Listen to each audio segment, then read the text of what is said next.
Senhor, livra-me da oração feiticeira. Livra-me da idolatria também. A idolatria do carro, a idolatria da casa, a idolatria da conta bancária, a idolatria da bolsa de valores, a idolatria seja do que for. O que Jesus está dizendo, chegará o dia em que o noivo será tirado abruptamente. Nesse dia jejuará.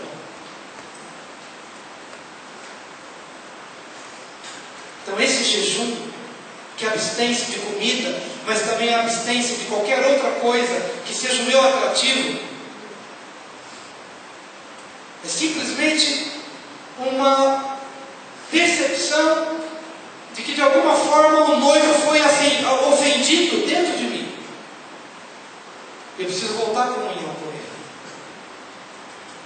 E eu preciso estar com ele. Não para permanecer num jejum eterno, mas para que a alegria das bodas me seja restituída. Que eu acredito, queridos, que Jesus quer realmente impetrar sobre a nossa vida a alegria das bodas.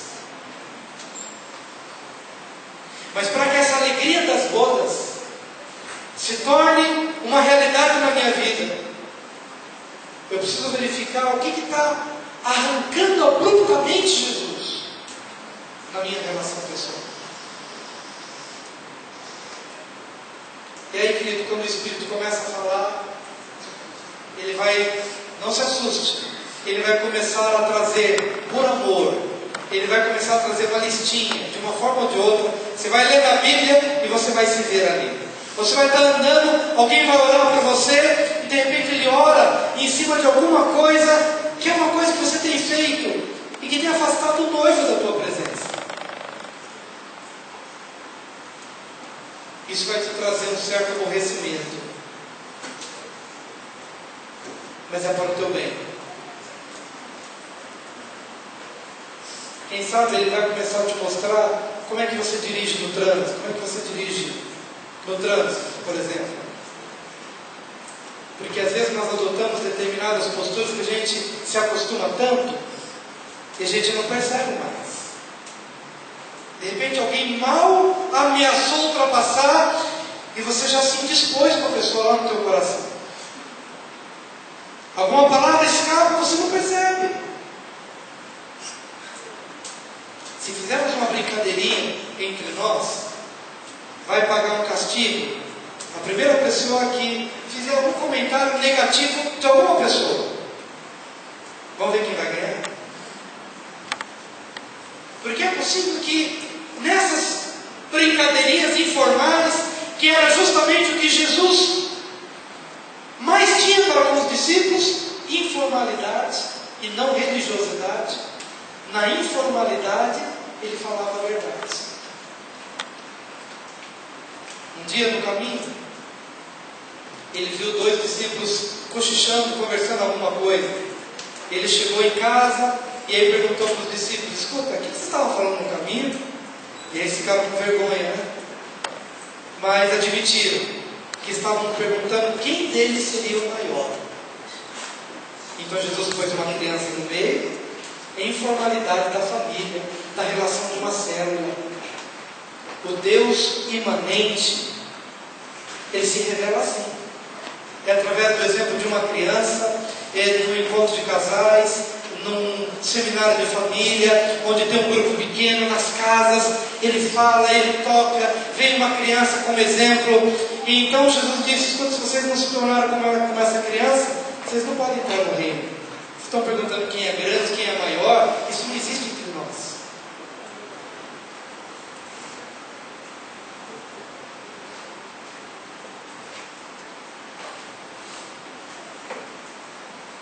Você entende o que o Espírito de Deus está trazendo nessa noite?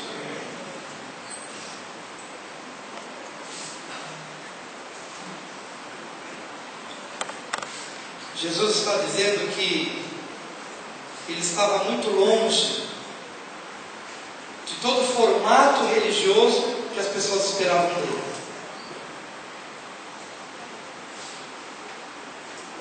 Jesus era tão relacional e tão informal que na sua informalidade, ele formou 12 homens que revolucionaram o mundo. Na conversa, no caminhar, no olhar olho no olho, no ministrar de coração para coração. E é isso que Jesus quer ser comigo e quer ser com você. Talvez, meu querido, você esteja aí com algumas causas diante de Deus e jejuando há tantos anos. E esse texto bíblico não é nada contra o jejum, muito pelo contrário, ele é a favor do jejum. Quando nós percebemos que essas coisas nos tiram a comunhão, mas mais importante do que o jejum é entender que o Senhor quer ser teu amigo e quer falar ao teu coração e à tua realidade, onde você se encontra hoje. E que as causas que você tem, muitas vezes você nem chega a transformar numa oração, e Jesus já ouviu e já respondeu. Quantas pessoas aqui não chegaram a formalizar alguns pedidos para Deus, nem chegaram a formalizar, e você já percebeu que Deus trouxe a resposta do que você precisava antes mesmo de ter pedido? Quem já teve essa experiência? Amém. Esse é o Deus imanente, é o Deus conosco, é o Deus presente, que quer se revelar a você, que quer se revelar a cada um de nós. O texto bíblico termina dizendo: ninguém costura remendo de pano novo em veste velha, porque o remendo novo tira parte da veste velha e fica maior a rotura. Ninguém põe vinho novo em odres velhos, do contrário, o vinho romperá os odres, então se perde o vinho como os odres. Mas põe-se vinho novo em odres novos. Talvez muitos já saibam, mas os odres eram feitos de peles de carneiro, peles de cabra, que tinham uma capacidade de elastecimento, porque o vinho naturalmente tem uma propriedade natural de expansão dentro do recipiente. E quando o vinho novo é colocado dentro de odres novos, esses odres que são peles, que têm essa capacidade de elastecimento, então esse odre consegue expandir junto com o vinho. Então se conservam ambos, o vinho e os odres. Mas com o passar do tempo, esses odres vão ficando duros, rígidos, e se coloca um vinho novo dentro de odres velhos, o vinho vai querer se expandir, mas o odre não aguenta. O odre está tão duro, tão rígido, que se quebra e perde-se o odre e perde-se o vinho. Jesus estava dizendo à religiosidade daquela época: olha, eu sou o vinho novo.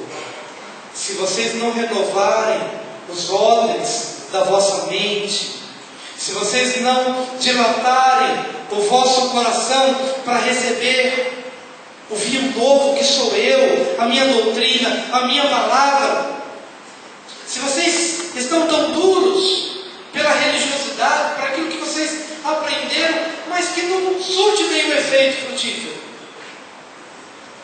vocês não vão conseguir receber esse novo vinho. E vocês vão continuar, talvez nos seus jejuns, quem sabe você continue no seu formalismo, ou na sua religiosidade, mas continue infeliz. Porque na tua experiência pessoal, o noivo não estará presente. Então você não terá a alegria das bodas, da presença do noivo. Mas o vinho novo, ele é derramado em odres novos. E quem renova os odres na minha vida é a palavra de Deus, é a minha relação com Deus. Quando o meu olhar se abre para ver o que o Senhor tem para mim, seus presentes, suas dádivas, sua cura, sua provisão, então esse vinho novo é derramado e ele permanece, e ele não me destrói, e ele não me estraga, não se rompem os odres, porque os odres foram renovados pela presença bendita do vinho novo do Senhor. Eu gostaria de convidar a igreja a se colocar em pé, porque esta é uma noite de ceia. Quero chamar à frente os auxiliares da ceia, mas toda a igreja eu vou pedir que fique de pé, e mesmo no seu lugar, coloque o seu coração diante de Deus.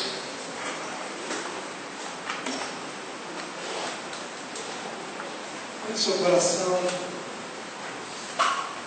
deixe o seu coração sensível.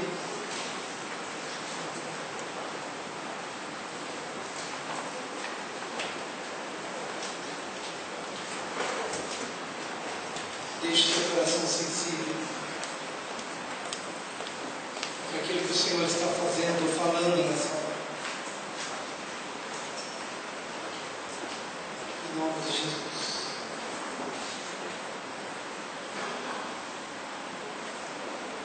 Se você percebe que essa alegria das bodas já não tem sido uma realidade na minha vida, o Senhor quer te trazer para essa dimensão. Se você também percebe que esse noivo tem sido tirado e tirado abruptamente, claro que o texto bíblico está falando específico em que Jesus é tirado para a cruz, mas o que o tirou do meio da multidão? A ganância dos religiosos, a cegueira dos religiosos,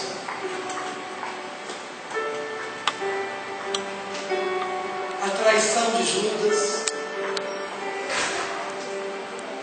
Mas eu queria que você também se visse ali. Não foram os romanos e não tão somente os judeus, nem Pedro, nem Judas, nem os religiosos da época tão somente. Eu estava lá. O meu pecado afastou Jesus. O meu pecado tirou abruptamente Jesus do meio da comunidade e o cravou na cruz. Jesus morreu por minha causa.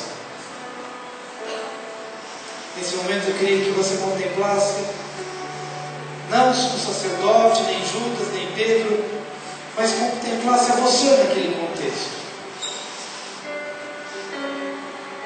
Veja como Pedro chorou ao perceber que o galo havia cantado e a palavra profética havia se cumprido. Que naquela mesma noite ele negaria Jesus 3 vezes. Nós negamos a Jesus, nós traímos Jesus, nós pecamos contra Jesus. Então Jesus está dizendo: nesse dia jejuarão, nesse dia lamentarão, nesse dia buscarão de novo a presença daquele que foi tirado abruptamente. Jesus. Os irmãos estão lavando as mãos, se preparando para o momento da ceia. Nós estaremos com o nosso coração aberto para a ministração do Senhor. Vamos cantar esse hino. Enquanto cantamos, deixa o Senhor trazer à tona tudo aquilo que Ele precisa trazer, sua mente, seu coração. Deixa o Senhor ministrar nessa hora. Oh, Jesus.